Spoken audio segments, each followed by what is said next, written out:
ஆன்மீக உறவுகள் அனைவருக்கும் என் அன்பான வணக்கங்கள்.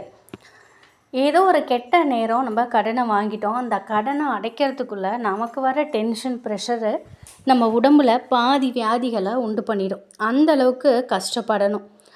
ஆனால் ரொம்ப ரொம்ப ரிலாக்ஸாக நம்ம வாங்கின கடனை திருப்பி அடைக்கிறதுக்கான ஒரு வழி தான் விநாயகரை நம்ம பற்றிக்கணும்.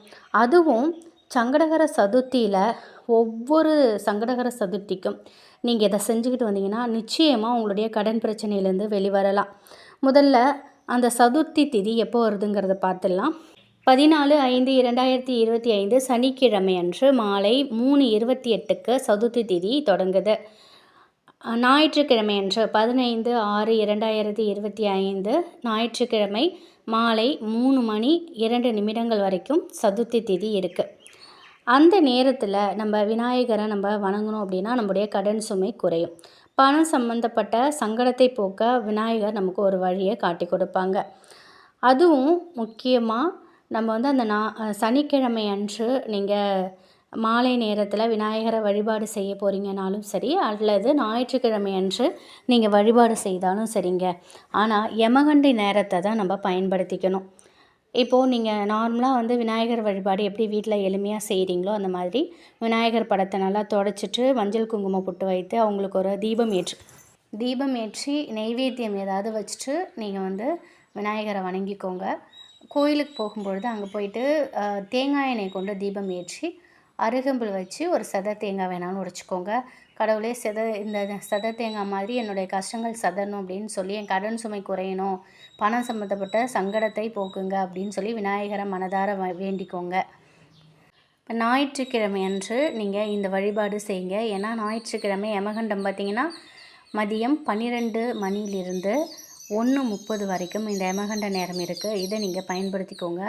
அந்த நேரத்தில் நீங்கள் கோவிலுக்கு போனாலும் சரி, இல்லை வீட்டில் இருந்தாலும் சரி, எருக்க இலை கிடச்சிதுன்னா ரொம்ப ரொம்ப விசேஷம்.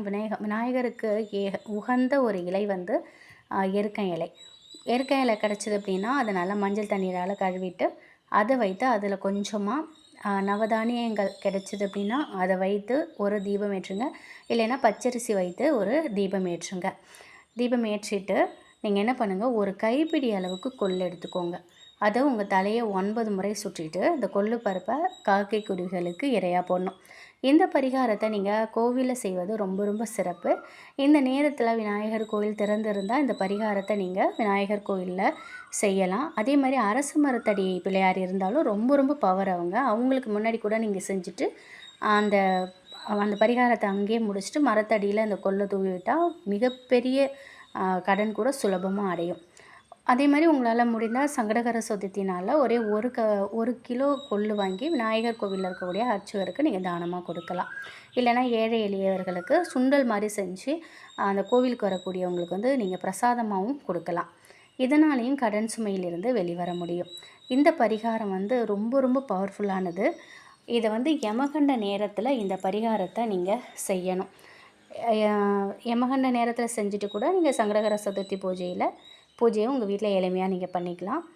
ஆனால் நிச்சயமாக தேய்பிறை சங்கடகர சதுர்த்தி அப்படின்னாலே விநாயகருக்கு ஒரு செதை தேங்காய் உடைக்கிறதுக்கு மறக்காதீங்க. எப்பொழுதுமே சரி, அந்த சங்கடகர சதுர்த்தியில் நீங்கள் விநாயகருக்கு ஒரு தேங்காய் சதறுக்காய் விட்டுருங்க. இது கடன் அடையிறதுக்கான ஒரு பரிகாரம். கடன் வாங்காமல் இருக்கிறதுக்கு ஒரு வழியை நான் சொல்கிறேன். அது உங்களுக்கு நம்பிக்கை இருந்தால் அதையும் நீங்கள் செய்து பாருங்கள். நீங்கள் எப்போ யார்கிட்ட கடன் வாங்கியிருக்கீங்களோ அவங்களுக்கு திருப்பி கொடுப்பீங்கள்ல, அப்போ நீங்கள் கொடுக்க வேண்டிய அந்த பணத்தை திருப்பி கொடுக்க வேண்டிய பணத்தை கையில் வச்சுட்டு அதோடு சேர்த்து 7 கொள்ளு அதையும் உங்கள் கையில் வச்சுட்டு, இனி கடன் வாங்கக்கூடிய சூழ்நிலை எனக்கு வரக்கூடாது, வருமானம் பெருகணும், அதற்கு நீங்கள் தான் விநாயகா துணையாக இருக்கணும் அப்படின்னு வேண்டிக்கிட்டு கையில் இருக்கக்கூடிய பணத்தை கடன்காரர்களுக்கு கொடுங்க. 7 கொள்ளு பருப்பு வச்சுருக்கீங்கல்ல, அதை நீங்கள் கொடுத்து முடித்ததும் லேசாக மண் தோண்டி அதில் புதைச்சிடுங்க கொள்ளை. இந்த கொள்ளு பரிகாரம் கோடி கடனையும் அடைக்கக்கூடிய வல்லமை இதுக்கு இருக்குது. அதே மாதிரி மீண்டும் மீண்டும் கடன் வாங்கக்கூடிய சூழ்நிலைக்கு நம்ம தள்ளப்பட மாட்டோம். உங்களுக்கு நம்பிக்கை இருந்தால் இதை நீங்கள் பின்பற்றிட்டு வாங்க, நல்ல பலன் கிடைக்கும். சங்கடகர சதுர்த்தியில் விநாயகரை முழு நம்பிக்கையோட முழு மனதோட நீங்கள் வணங்குங்க.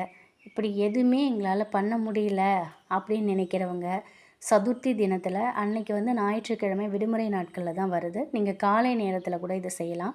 பக்கத்தில் விநாயகர் கோயில் இருந்தால் கொஞ்சமாக அருகம்பில் ஒரு ரூபா காயின் எடுத்துகிட்டு போய் மனதார நீங்கள் பிள்ளையாரை வணங்கிட்டு என்னுடைய கஷ்டங்கள் எல்லாம் தீரணும் அப்படின்ட்டு அருகம்பில்ல வந்து விநாயகருக்கு பாதத்தில் வச்சுட்டு ரூபாயை வந்து விநாயகருக்கு உண்டியலில் போட்டு வந்துடுங்க.